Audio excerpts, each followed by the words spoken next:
Les samouraïs, guerriers d'élite du Japon, maîtres dans l'art de manier le sabre, l'incarnation de l'honneur et de la loyauté. Ces formidables combattants étaient-ils uniquement de preux héros? Ils ont un autre visage, beaucoup plus sombre. Les manuels de guerre révèlent un univers violent, dominé par la cruauté et les intrigues.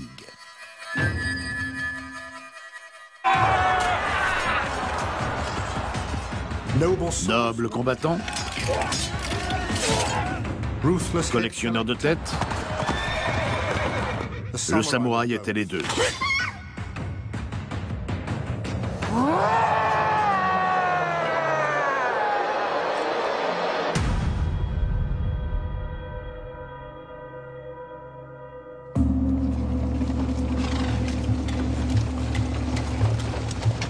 Au 8e siècle, la société japonaise voit émerger une nouvelle caste de guerriers. Les samouraïs sont des combattants de haut rang au service de nobles seigneurs. Leur statut est héréditaire. Seul un fils de samouraï peut le devenir à son tour.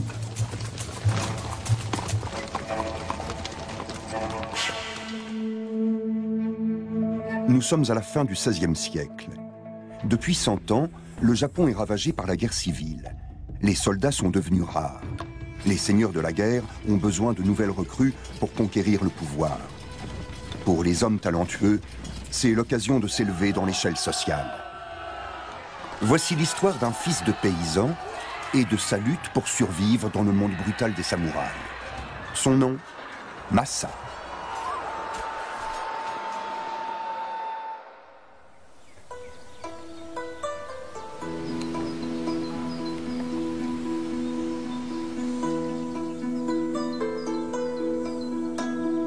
La population japonaise est majoritairement composée de travailleurs agricoles vivant sous la coupe de propriétaires terriens.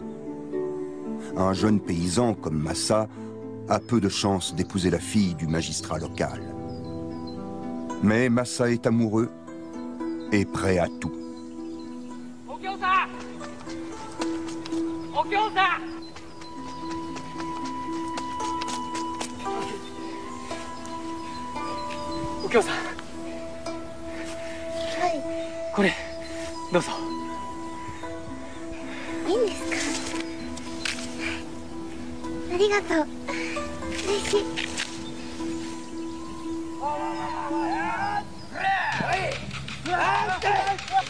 À l'époque, il est fréquent de recruter des jeunes gens de force.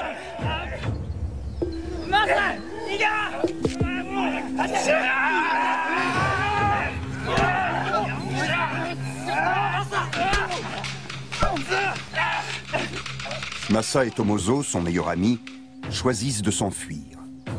C'est une décision téméraire, car ils encourent la peine de mort.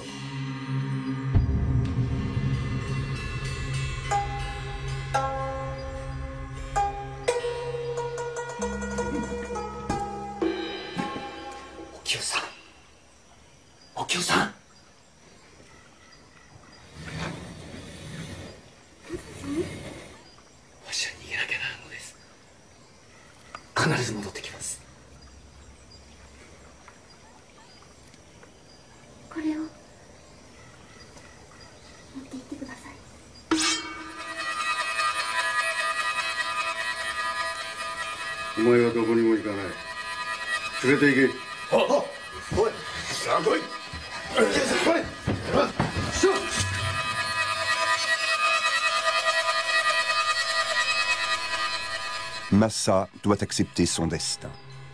Commence alors pour lui et Tomozo une longue marche vers le front. Une fois de plus, la guerre menace.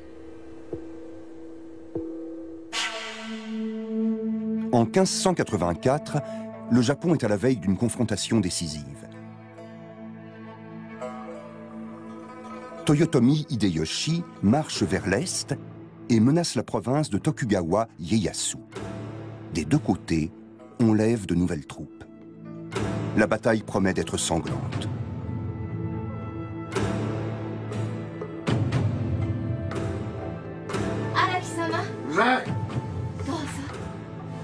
Les samouraïs courageux sont récompensés par l'octroi de terres et de privilèges. Araki Tamon a eu son heure de gloire, mais son prestige a décliné.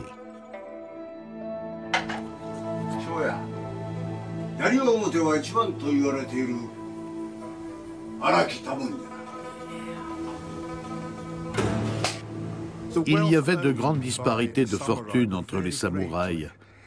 À une extrémité du spectre, il y avait le général qui disposait de vastes terres, d'immenses ressources et bien sûr d'une puissante armée. À l'autre bout, on trouvait des hommes qui étaient pour ainsi dire des combattants occasionnels. Ils possédaient un lopin de terre qu'ils cultivaient et servaient leur seigneur à la guerre quand il le fallait.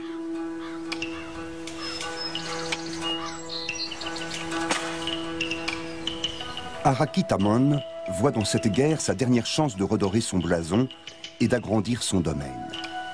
Selon les besoins, les recrues servent comme valets, porteurs ou fantassins.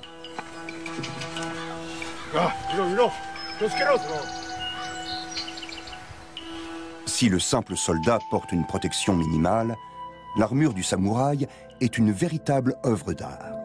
Elle est à la fois légère et assez solide pour résister aux flèches et aux coups de sabre. Le casque est l'élément le plus somptueux de l'équipement. Son ornement frontal souligne les traits de caractère du guerrier.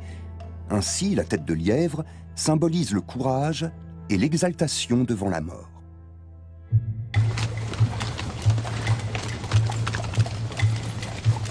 À côté des flèches et des arcs, des lances et des piques, on emploie aussi des mousquets, introduits au Japon par les marchands européens.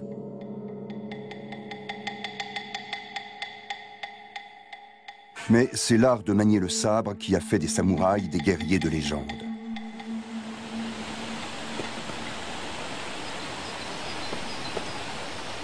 Les samouraïs fortunés s'offrent des instructeurs, les pauvres se forment par eux-mêmes.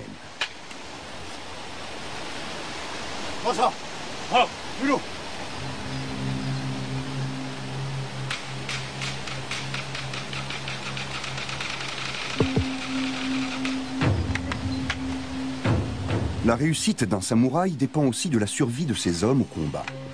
Chez un fantassin, la vivacité est une qualité essentielle pour compenser la faiblesse de son équipement. Une armure de samouraï était très coûteuse. Les fantassins étaient donc équipés d'une protection plus simple, comme celle-ci. Elle est composée de couches de papier et de toiles de coton collées ensemble et recouvertes d'une laque pour rendre le tout étanche. Étonnamment, ça pouvait être aussi efficace que le métal. On essaie avec le tranchant d'un couteau. Cet attirail protège même de frappes de la pointe. Mais il ne résisterait pas à une lance. Aujourd'hui, on enseigne toujours l'art des samouraïs. Le grand maître Tanaka est un spécialiste des techniques de combat transmises de génération en génération. De nos jours, le judo, le karaté et le kendo sont des disciplines populaires. Ils font partie des sports de combat. L'art des samouraïs, lui, avait une finalité tout autre. Les anciens arts martiaux enseignaient l'art et la manière de tuer son ennemi. Le but de cet apprentissage était de vous rendre capable de vaincre n'importe quel adversaire, au pire en l'emportant avec vous dans la mort.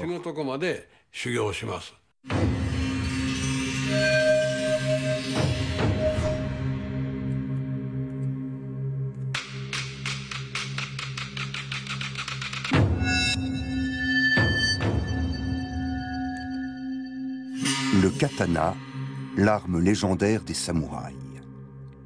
Le secret de son tranchant est consigné dans cet extraordinaire rouleau.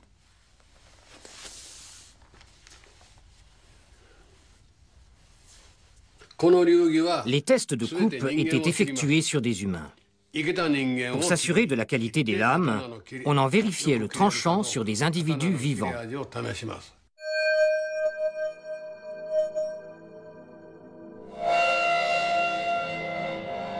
Les samouraïs payaient des bourreaux pour tester leurs lames sur des condamnés. Découper eux-mêmes les victimes aurait été indigne de leur rang. On coupait 2 fois, comme ici, voire 3 fois. Et là, ça voulait dire que le tranchant était bon. Ces essais sanglants ont fini par cesser au XVIIIe siècle. Le maniement du sabre, lui, n'a pas changé.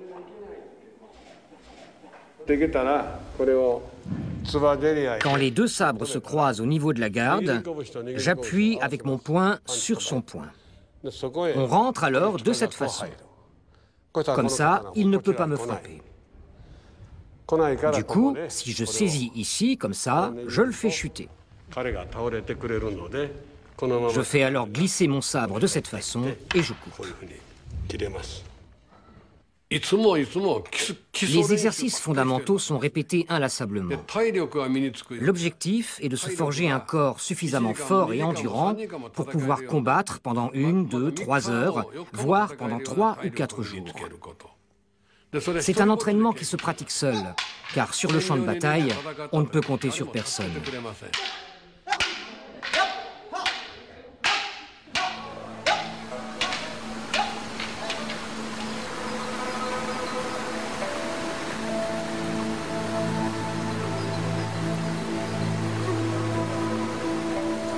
La bataille décisive approche. Araki Tamon examine les progrès de son meilleur élève.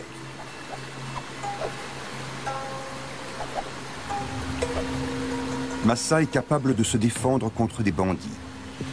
Mais affronter un samouraï, c'est une toute autre affaire.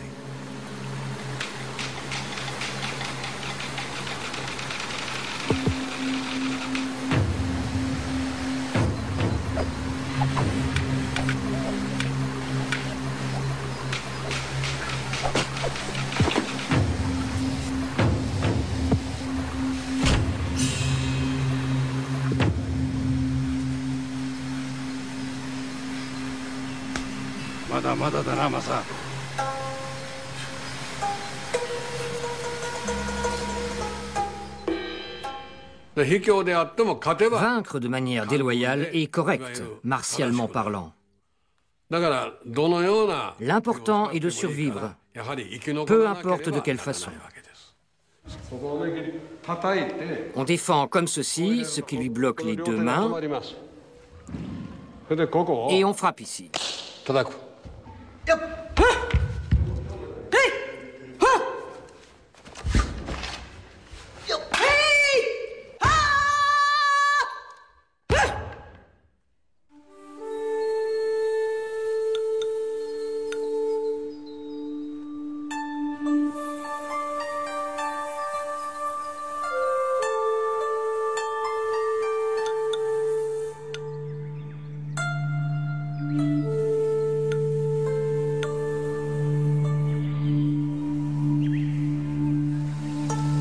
Masa et Tomozo ont marché 2 semaines durant.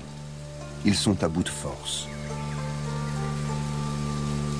En temps de guerre, le fantassin avait la vie dure. S'il était sous les ordres d'un samouraï pauvre, il n'était pas toujours nourri convenablement. Et si la campagne se prolongeait, il arrivait qu'il souffre de la faim. Il devait savoir comment se tenir au chaud, se procurer de la nourriture et manger des insectes et des animaux. Parfois, il n'avait même pas droit au riz qu'il avait contribué à cultiver. Il devait se contenter de gruau et de millet. Les samouraïs se réservent en effet les précieuses rations de riz.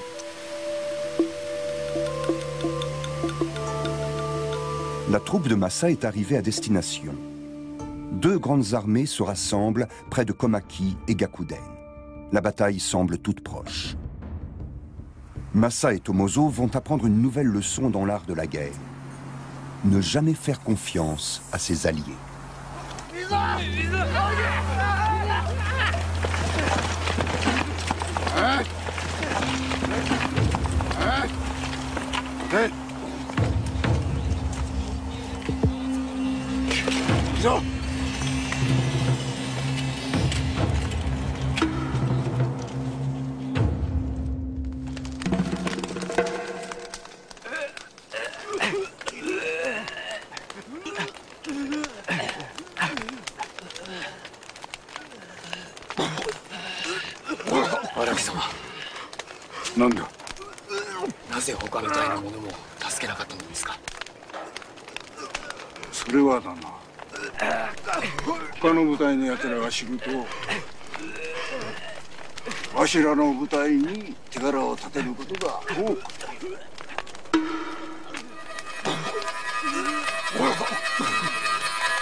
Voici le jeune seigneur que sert Araki Tamon.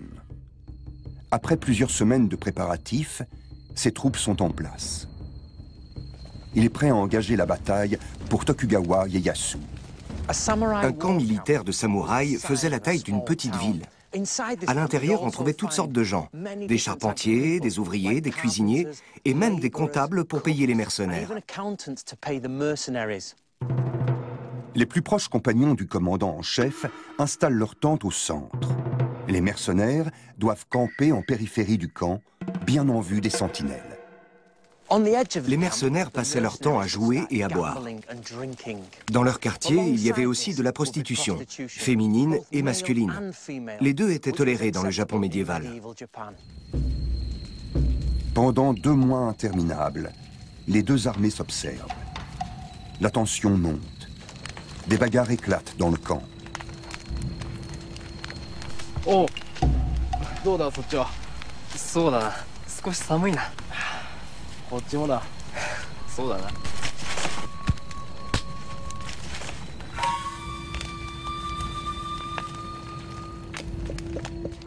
Dans un camp de samouraïs, le vol d'armes et d'équipements était chose courante.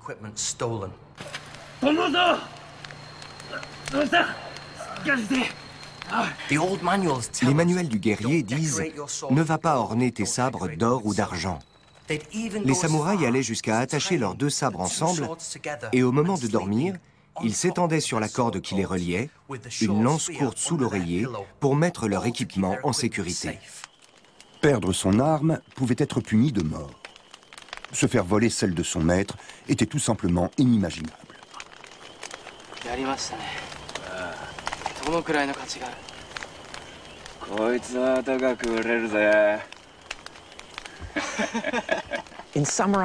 L'homosexualité était admise, quel que soit le rang, du simple soldat au puissant seigneur de guerre. Un samouraï pouvait prendre un apprenti comme amant. Il nouait alors une relation dont on voyait parfois les effets jusque sur le champ de bataille. Masa et Tomozo doivent absolument récupérer la lance d'Araki, sinon ils sont perdus.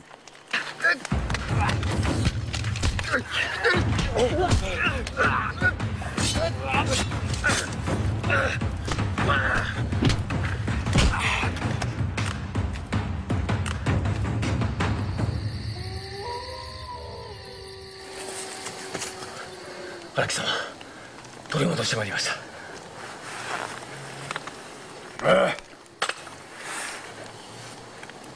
どうした？先ほど盗人に。見せてみろ。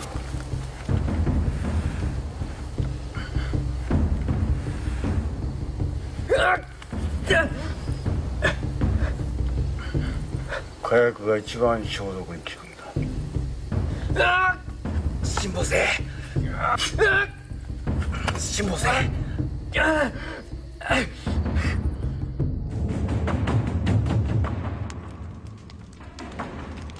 Les deux armées restent cantonnées dans leur camp. L'affrontement a tout d'une guerre de position. Les deux opposants étaient de force rigoureusement égales, si bien que chacun se méfiait de l'autre. Qui allait faire le premier pas? Finalement, l'armée de Toyotomi quitte sa position et lance une attaque surprise sur la province de Tokugawa. Mais les troupes de ce dernier arrêtent l'offensive à Nagakute.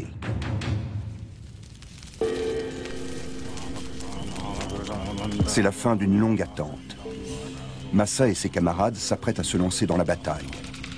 Pour Araki, l'alternative est simple. Il doit se couvrir d'honneur ou se retirer. Partir à la guerre, c'est côtoyer la mort. Et on ignore si on va revenir en vie. Pour rechercher l'aide des forces invisibles, c'est-à-dire des dieux, les guerriers se rendaient au temple.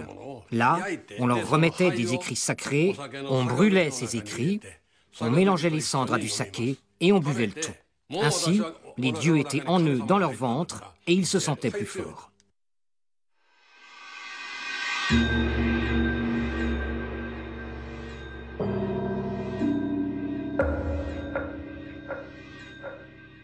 Pour survivre, une technique de combat irréprochable est un atout décisif. Des siècles durant, les samouraïs ont exercé leur intuition afin de réduire au minimum leur temps de réaction. Par exemple, pour parer un coup de sabre.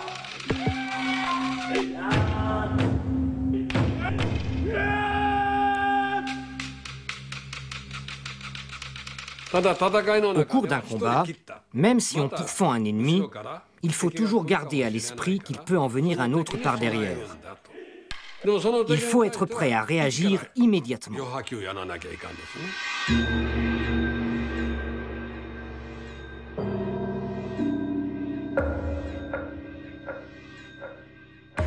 Les élèves de Tanaka ont passé le test avec succès. Mais ils doivent rester concentrés, car comme le disent les vieux maîtres, si tu crois avoir gagné, tu as déjà perdu.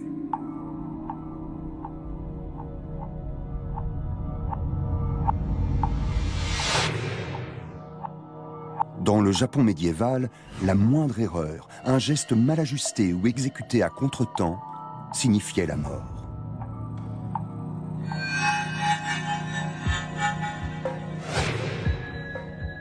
Tanaka mène l'attaque de façon aléatoire. Tout est question d'entraînement et d'instinct. L'issue du combat se joue en un éclair, comme sur le champ de bataille.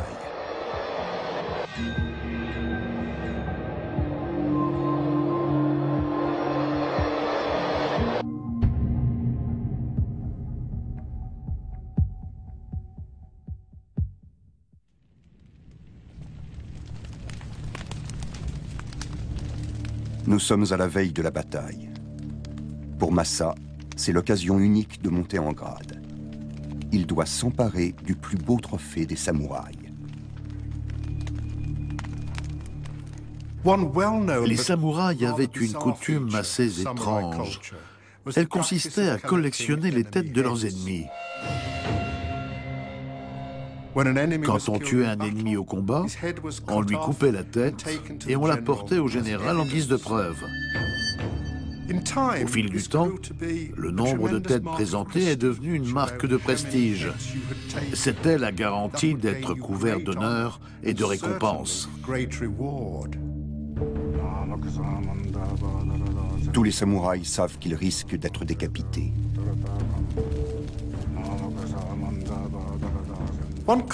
Avant une bataille, les samouraïs avaient l'habitude de brûler de l'encens et de laisser la fumée s'échapper dans leur casque pour le parfumer. On disait que leur tête serait ainsi un trophée plus prestigieux si elle était prise au combat.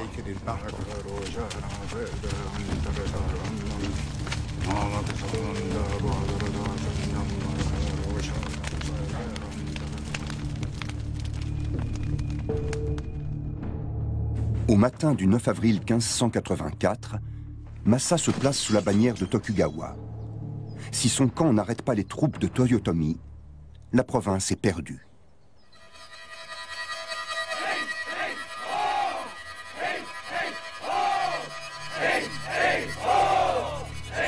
Mais Toyotomi a reçu des renforts. Il présente 20 000 attaquants contre les 10 000 défenseurs de Tokugawa.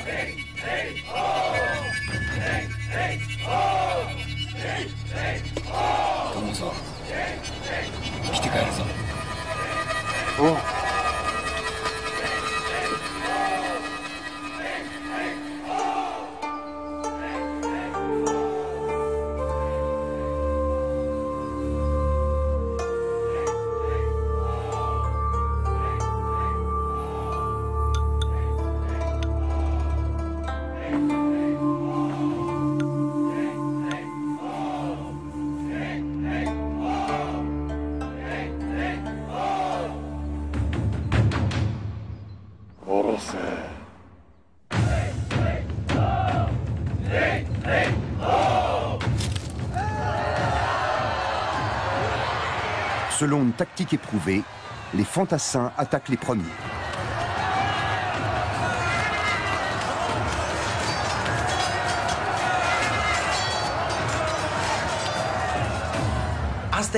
Ils s'élançaient au son des tambours et ils fonçaient sur l'ennemi avec leurs lances devant eux.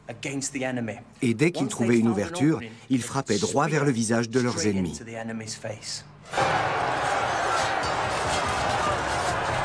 Dès cette époque, des armes d'un nouveau genre font leur apparition.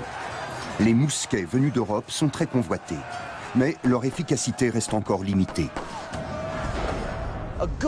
Il fallait jusqu'à plusieurs minutes pour recharger un mousquet. Alors pendant ce temps, les archers tiraient des flèches. Et dès que les rangs ennemis s'éclaircissaient, les samouraïs se lançaient dans la bataille.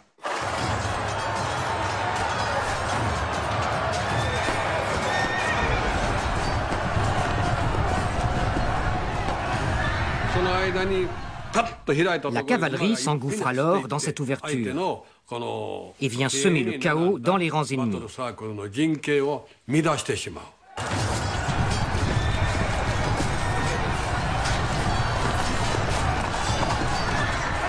Lorsqu'un fantassin se trouvait face à face avec un samouraï à cheval, selon les manuels, il devait d'abord couper la tête du cheval. Et quand la bête chancelait, il tentait de s'attaquer au cavalier. Ou alors, il pouvait couper les rênes, ce qui déséquilibrait le cavalier. Ensuite, il coupait les pattes du cheval. Une fois la bête à terre, il ne restait plus qu'à achever le samouraï, à lui trancher la tête et à emporter son trophée.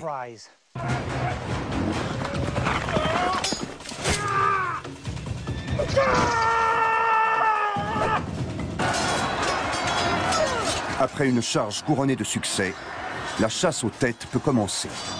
Samouraï contre samouraï. Quand l'ennemi est en garde et qu'il a une respiration irrégulière, qu'il respire avec les épaules, on sait qu'on a affaire à un piètre adversaire.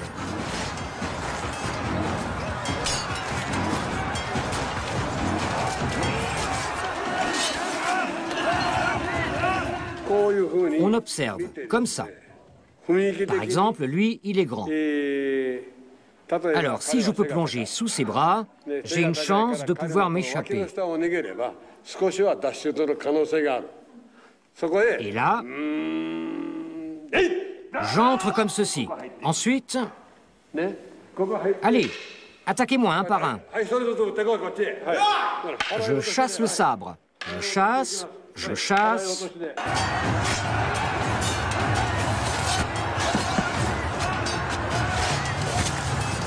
Déjà, les premières têtes roulent.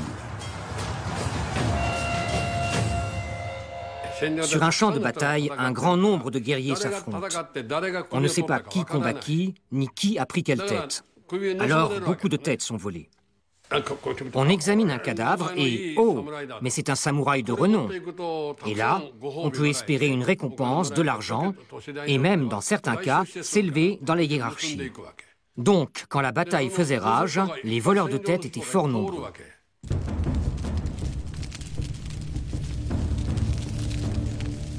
Pour ne pas se faire voler son trophée, on écrivait son nom sur de petites plaques de bois qu'on fixait sur les têtes coupées, avec une pointe semblable à un fin shuriken, l'étoile de jet. Les batailles comme celle de Nagakute duraient des heures et le champ de bataille couvrait un immense espace. Des fantassins et même des généraux se retrouvaient isolés, coupés du reste des troupes. Pour un simple soldat, cette situation pouvait être l'occasion de s'emparer d'une tête prestigieuse.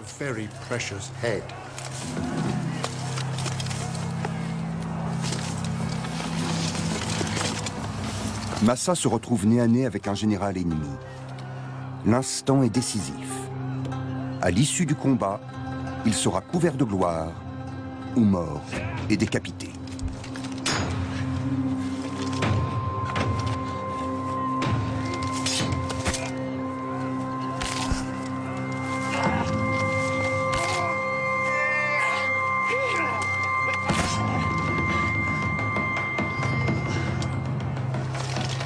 Massa a touché le point faible de l'armure, au creux des aisselles.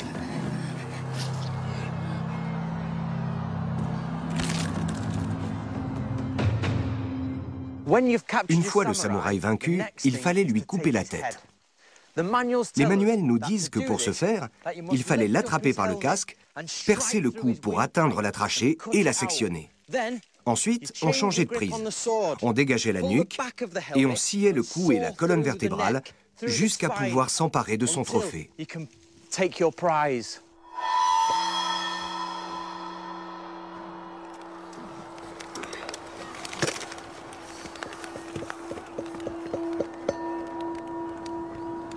Pour un samouraï malchanceux, le casque abandonné d'un général ennemi est une aubaine. Il ne lui manque plus qu'une tête pour le compléter.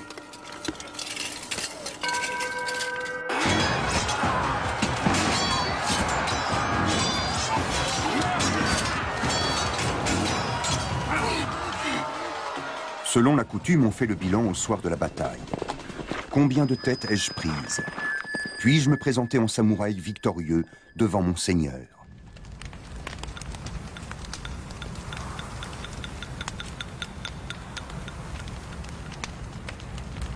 Pour Araki, la bataille est un désastre. Son seul trophée est le casque d'un général. Tomoda, すごいものを見つけたぞ。誰だか知ってるか？誰ですか？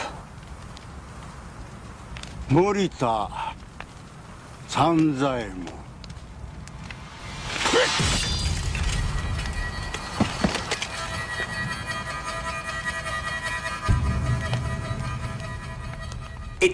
Les manuels de guerre conseillaient aux soldats d'être prudents quand ils étaient seuls. Des samouraïs sans scrupules tuaient leurs propres soldats pour s'emparer de leur tête. Ils devaient simplement s'assurer que le secret soit bien gardé.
Ce précieux document illustre avec un réalisme saisissant toute la brutalité de ces méthodes.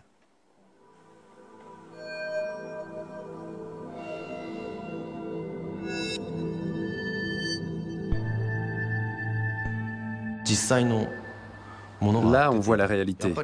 Quand on montre uniquement des scènes héroïques, on renforce la vision idéale, romanesque de l'histoire. On offre une vision déformée de ce qu'il s'est passé. Mais quand on représente aussi la réalité, alors on montre la vraie nature de l'homme. On y voit aussi comment se déroulait la présentation des têtes. Lorsqu'on rapporte les têtes de samouraïs de grande renommée, on se réunit pour les identifier sans risque d'erreur. Le général rassemble ses officiers et jusqu'à une vingtaine de samouraïs peuvent être appelés pour confirmer l'identité des malheureux vaincus. Au lendemain de la bataille, le général examine les trophées. Il regarde discrètement par-dessus son éventail pour que les esprits des morts ne puissent pas le reconnaître. Des sentinelles prient en direction de l'est et de l'ouest pour chasser les esprits démoniaques des vaincus.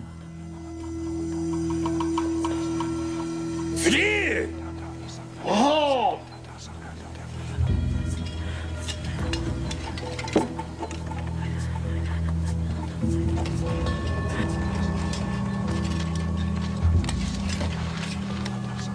Araki Tamu, 森田三左衛門の首を参上いたしました。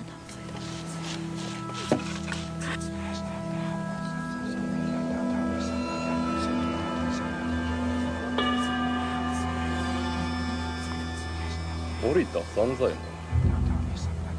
先ほど森田三左衛門というものの首を持ってきた者はいなかったか。さようでございます。先ほども同じものを持ってきた者がおりました。おい、持ってまいれ。はっ。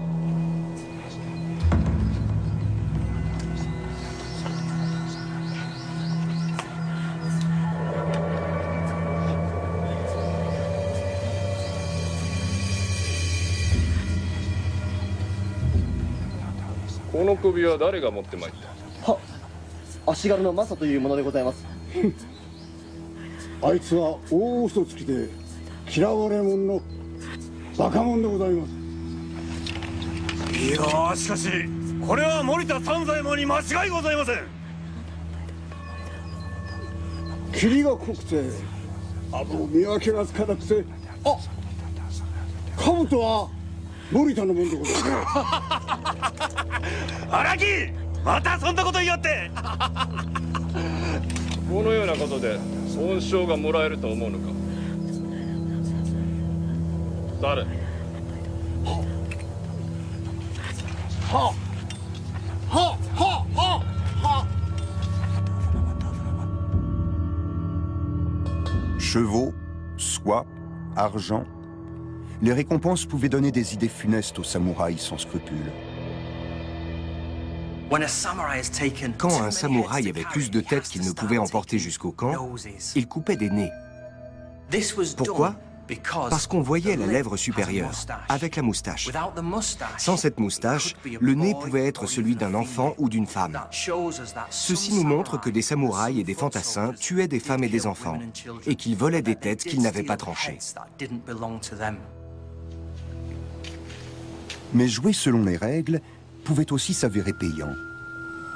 Des documents historiques témoignent de nombreux cas de simples soldats promus samouraïs grâce à la capture de trophées de valeur. Le haut fait de Masa sur le champ de bataille lui a valu l'obtention de terres, le droit de lever des impôts et une armure de samouraï, preuve indubitable de sa nouvelle position sociale. Ce statut implique de nouvelles responsabilités. Masa doit écrire à la famille du général qui l'a tué et lui renvoyer sa tête. Les samouraïs pensaient qu'un mort ne pouvait aller au paradis si sa tête manquait lors des rites funéraires. Les jeunes samouraïs devaient connaître le code du guerrier. La plupart de ces règles de bonne conduite portaient sur les relations avec leurs supérieurs.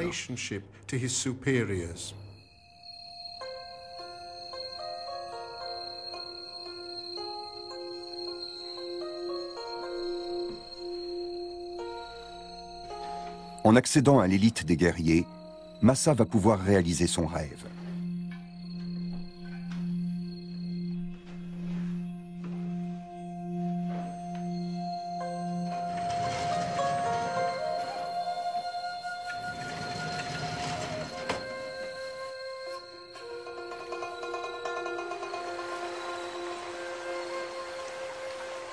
Masa-san?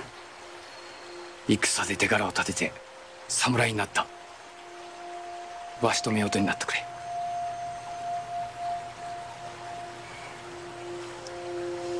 はい。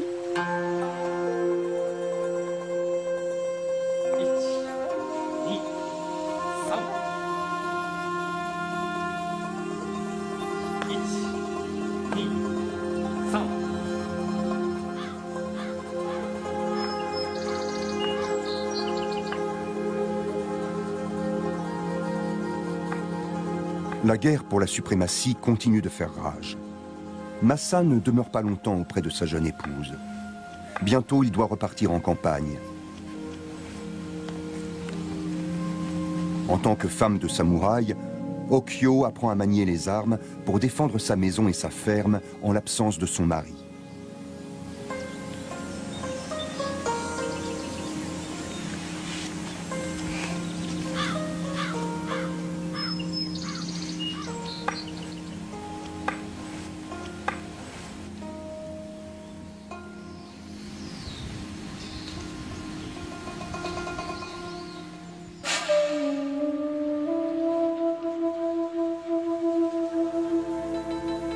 Aujourd'hui encore, des Japonaises pratiquent les techniques de combat traditionnelles.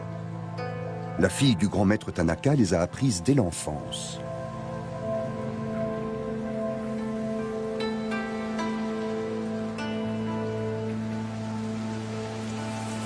Elle teste son sabre sur du bambou, dont les Japonais disent qu'il est aussi dur que les os humains. On voit que la partie coupée n'est pas tout à fait rectiligne, ce qui prouve que la main droite et la main gauche n'étaient pas parfaitement à l'unisson au moment de l'impact. Quand un guerrier devait couper la tête d'un autre en train de s'ouvrir le ventre, il risquait de lui infliger des souffrances supplémentaires si son sabre ne tranchait pas parfaitement. Il fallait couper d'un seul coup bien net. Ainsi parlait-on de la compassion du guerrier, partie intégrante de la voix du guerrier, le Bushido.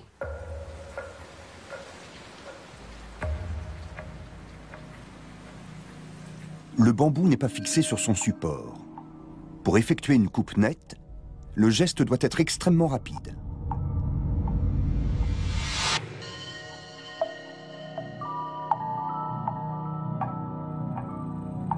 Parfait. Mais pour démontrer une véritable maîtrise, il faut enchaîner 2 coups sans temps d'arrêt.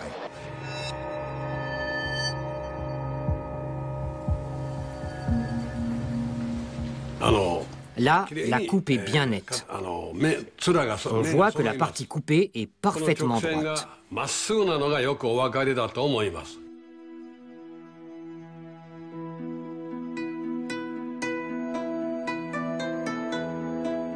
Masa est un jeune homme ambitieux, surtout depuis qu'il a épousé l'amour de sa vie. Comme de nombreux samouraïs, il souhaite fonder une dynastie et se réjouit de la naissance prochaine d'un héritier.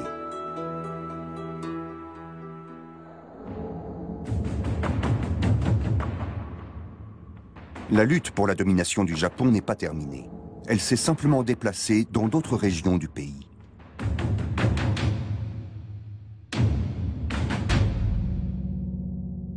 Masa est plus qu'un habile guerrier. Ses suzerains le tiennent en haute estime pour ses qualités de stratège. Cette carrière fulgurante est loin de plaire à tout le monde.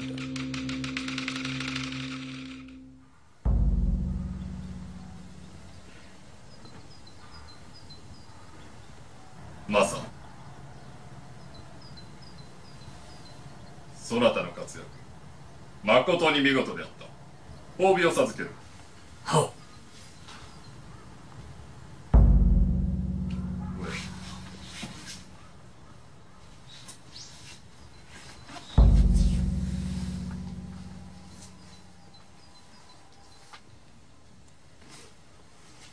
ありがたき幸せにござります。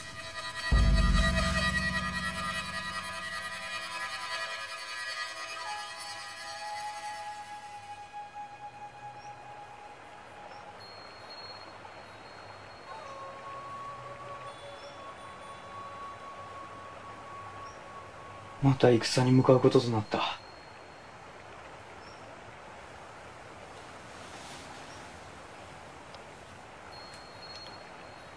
起きよ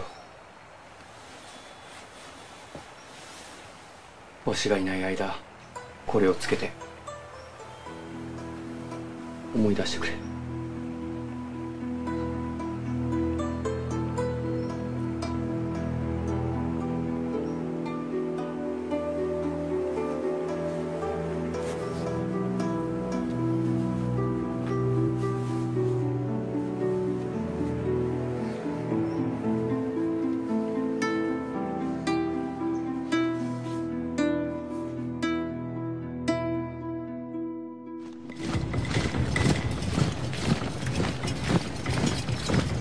En 1600, de nouvelles alliances se sont formées. La bataille de Sekigahara va décider de l'avenir du pays.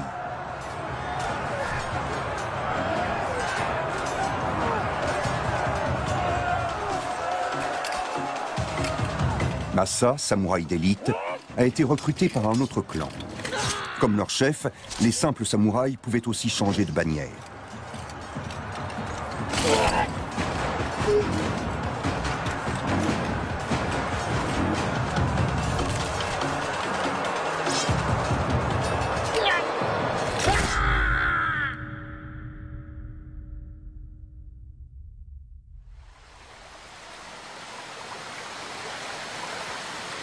Mais tandis que Masa se distingue au front, sa maison reste sans protection.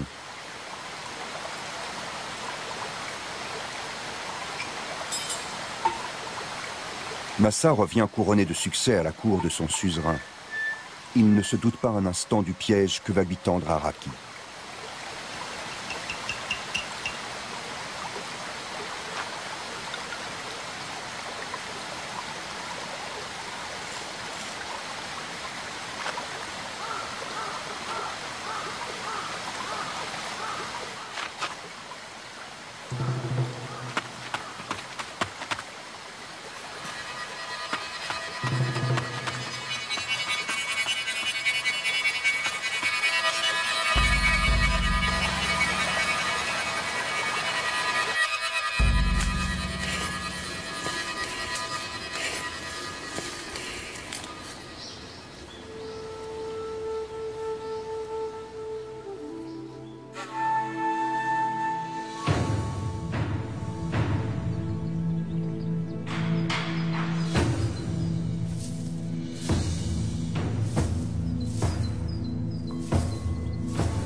Masa, お前も偉くなったな。いい様に取り入って女房はどうした。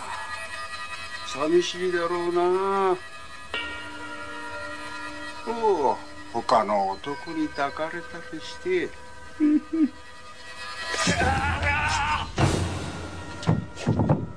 En quelques secondes, Masa a tout perdu.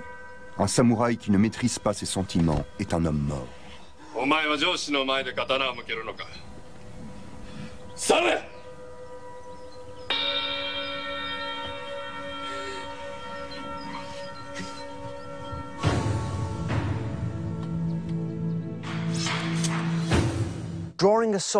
Dégainer son arme devant son suzerain était une faute très grave. L'existence de ces règles très strictes montre que certains seigneurs se méfiaient de leurs propres hommes et craignaient des tentatives d'assassinat. Pourquoi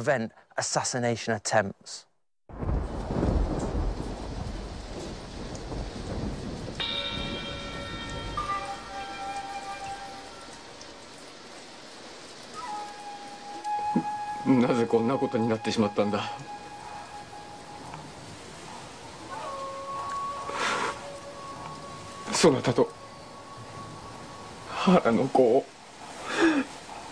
守るためには自ら切腹するしかない。すまぬ。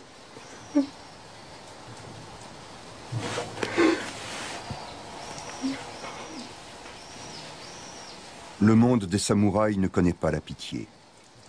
Masa a le choix.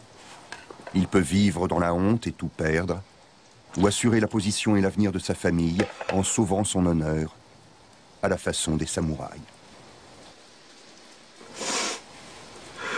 Okio, 下がってよいぞ。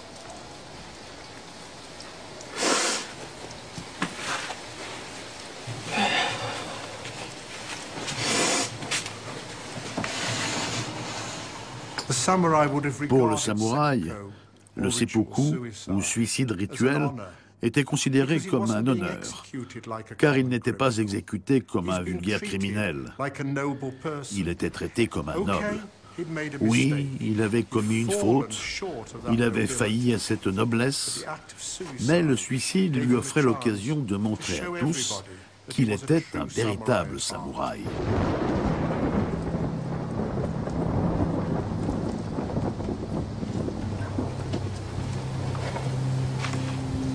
Le coup de poignard rituel entraîne une agonie longue et atroce. Mais c'est une mort éminemment honorable.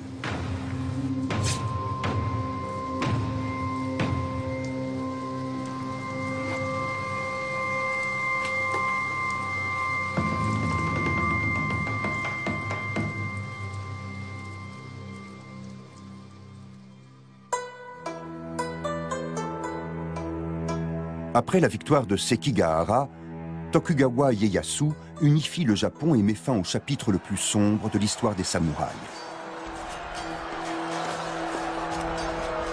Décapitation massive et guerre de clans sanglante appartiennent bientôt au passé. Les samouraïs se recentrent sur les idéaux d'honneur et de loyauté. Mais ils règlent toujours leur compte selon l'ancienne coutume.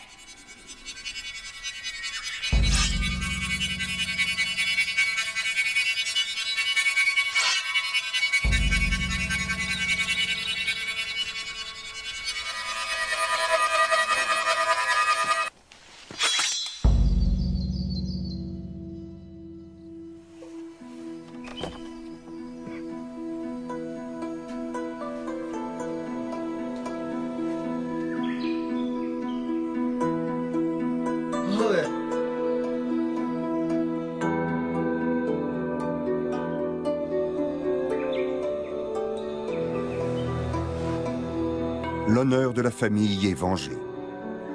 Le fils de Masa a prouvé qu'il était un véritable samouraï.